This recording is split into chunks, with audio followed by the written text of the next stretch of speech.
नमस्ते। आज हम फिर से अगली क्लास शुरू करने जा रहे हैं और आज की क्लास में मैं आपको कर्ता, कर्म और क्रिया के बारे में बताऊंगी। इसमें मैं आपको बताऊंगी कर्ता कौन सा होता है, कर्म कौन सा होता है और क्रिया कौन सी होती है। इसकी शुरुआत हम पहले इस वाक्य से करते हैं। घोड़ा घास खाता है। वाक्य क्या है? घोड़ा घास खाता है। तो इसमें हम कर्ता को कैसे पहचानेंगे? कर्ता को पहचानने के लिए हम इस वाक्य में प्रश्न पूछेंगे। हम पूछेंगे कि कौन खाता है। तो कौन खाता है? घोड़ा। घोड़ा क्या हो गया? कर्ता। इस वाक्य में कर्ता को पहचान करने के लिए हमें इसके कौन लगाना होगा। कौन खाता है? घोड़ा। कर्म क्या है? कर्म की पहचान करने के लिए हमें प्रश्न पूछना पड़ेगा, क्या खाता है? क्या खाता है घोड़ा? घास। तो घास क्या हो गया? कर्म। और क्रिया, जो काम हो रहा है। क्या हो रहा है? यहाँ पे खाने का काम हो रहा है, तो खाना क्या हो गई? क्रिया। ठीक है। तो इसमें हम बता सकते हैं कि घोड़ा करता है, कर्म घास है और क्रिया खाना है। ठीक है विद्यार्थियों, आगे देखते हैं। बालक पुस्तक पढ़ता है। बालक पुस्तक पढ़ता है। इसमें बालक क्या है? कर्ता। पुस्तक क्या है? कर्म। और पढ़ना क्या है? क्रिया। तो अब इसकी हम संस्कृत बनाएंगे। तो संस्कृत कैसे बनाएंगे? बालक है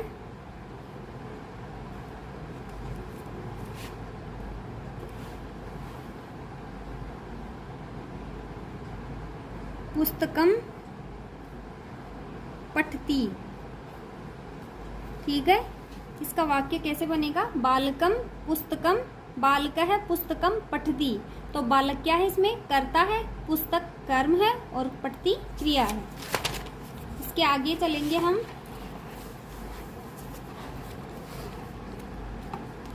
सह पुस्तकम पठती।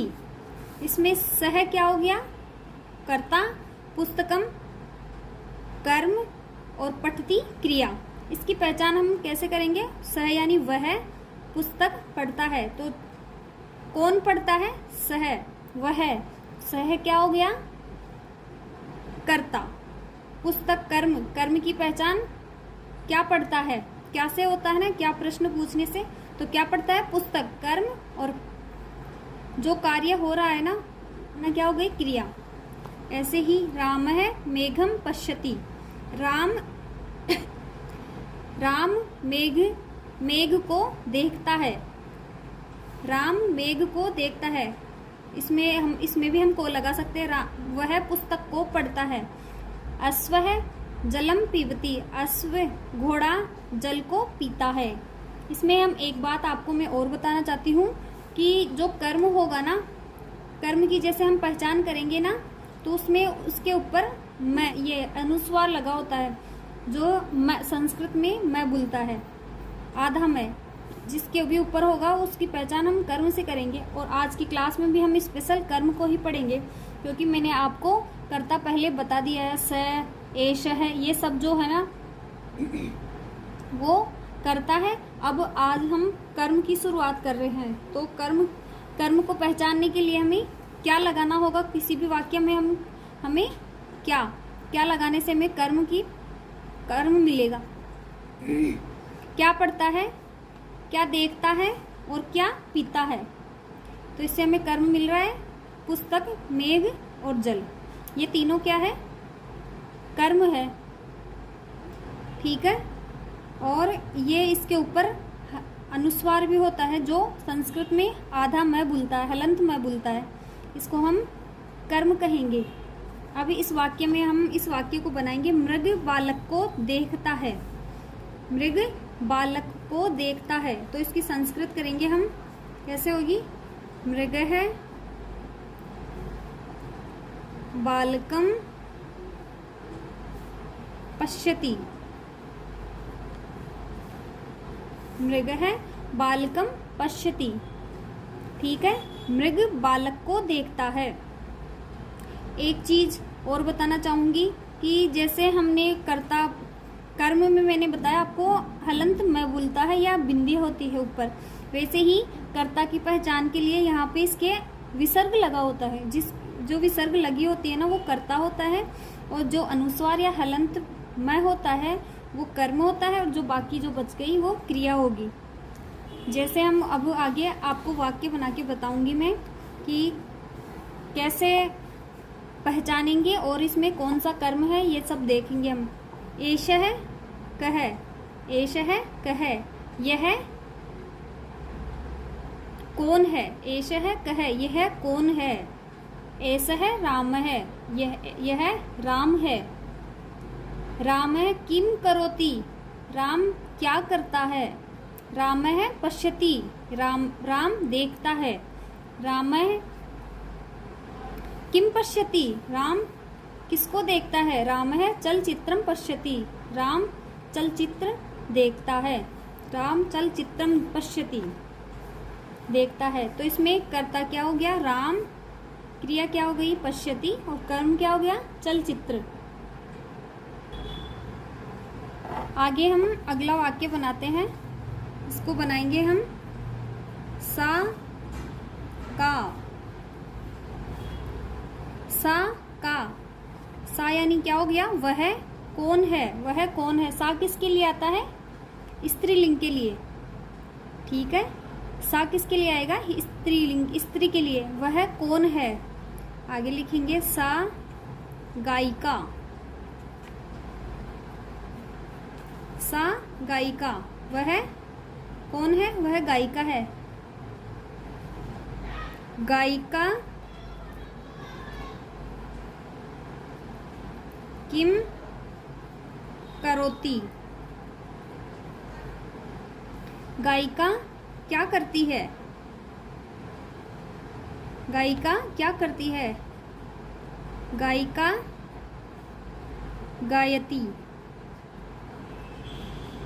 गायिका गाती है, गायती यानी गाती है, गाती है।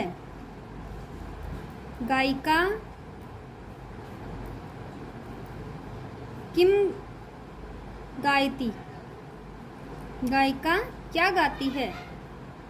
तो सा गायिका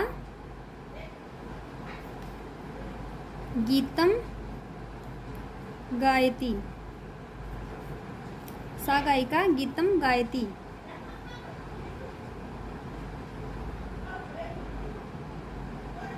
वह गायिका गीत गाती है।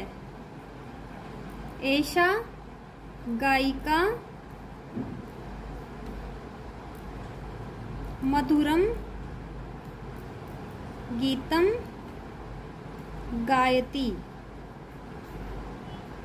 ऐसा यानी यह गायिका मधुरम, मधुर गीतम, मधुर गीत गायति, गाती है। यह गायिका मधुर गीत गाती है। इसको एक साथ पढ़ेंगे पूरे को।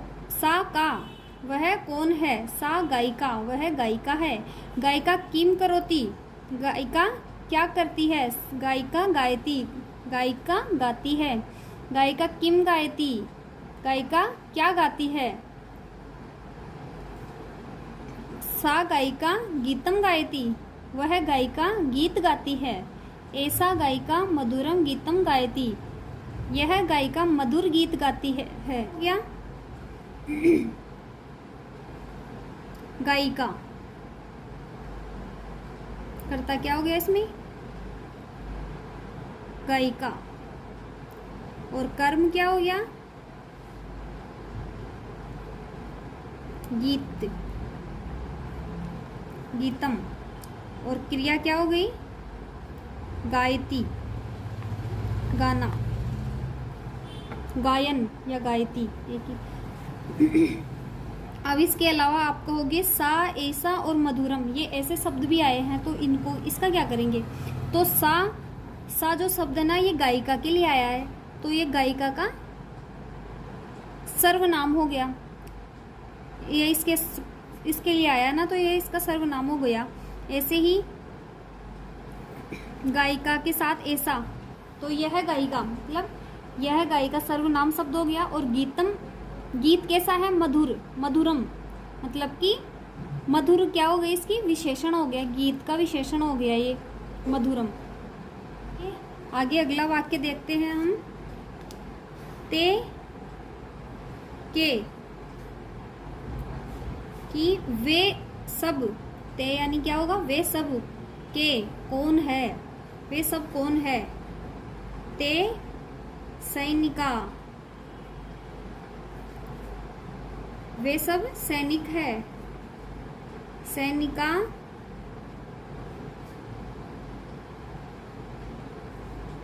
किम कुर्वन्ति, सैनिका किम कुर्वन्ति, सैनिक क्या करते हैं।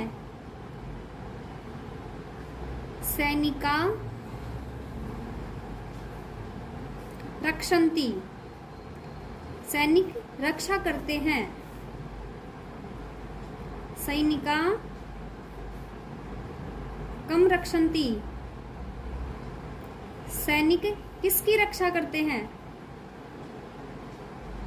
तो तेस वे सब भारतम रक्षन्ति, भारत की रक्षा करते हैं। ते के वे कौन है।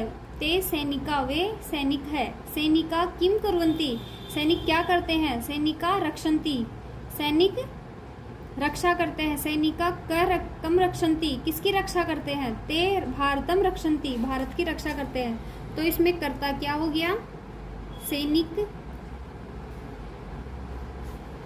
कर्म भारत भारतम, और क्रिया रक्षन्ति।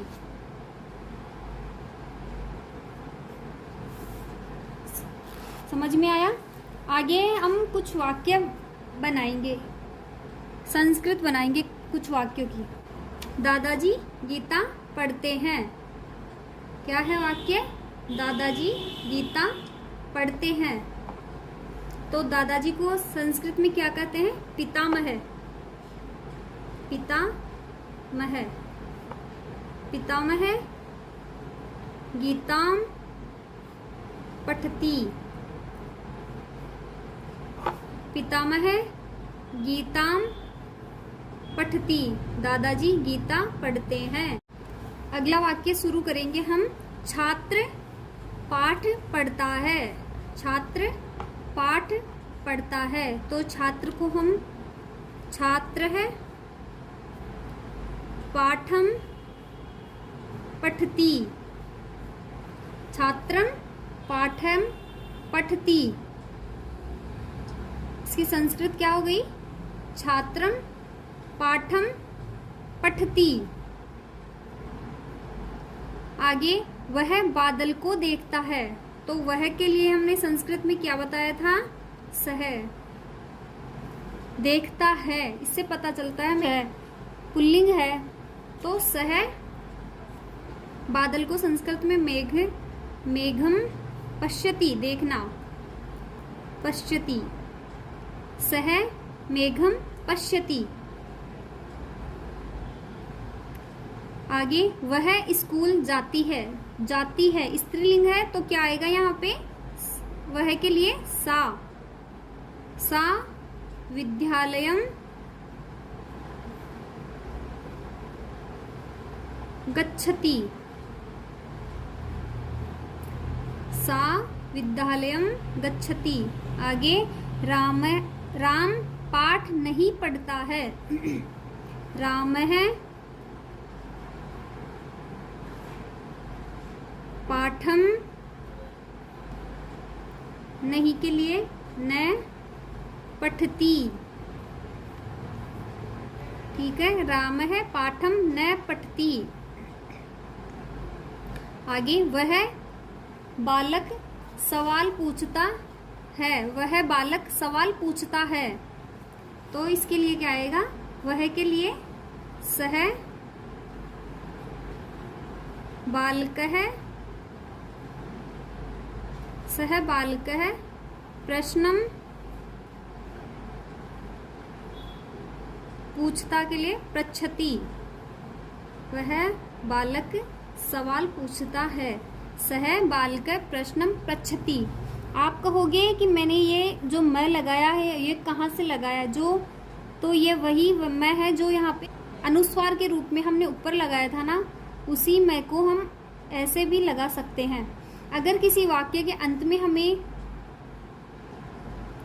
कर्म को करना होगा ना, तो हमें ये ऐसे ही लिखना होगा। लास्ट में जब भी किसी वाक्य में कर्म आएगा तो हलंत में ही लिखना होता है। जैसे हम इस वाक्य को ऐसे भी लिख सकते हैं, सह बालकः पृच्छति प्रश्नम। तो यहाँ पर जैसे हमने ये लिखा ना, तो इसके यहाँ पे मैं आएगा, ना कि हम यहाँ पे अनुस्वार वाला कर सकते हैं। ठीक है, किसी भी शब्द को हम इधर उधर कर सकते हैं, अलट पलट कर सकते हैं संस्कृत में, इसीलिए ये सरल भाषा है। ठीक है, आज की क्लास में हम इतना ही करेंगे, इससे आगे हम अगली क्लास में पढ़ेंगे। ठीक है, धन्यवाद।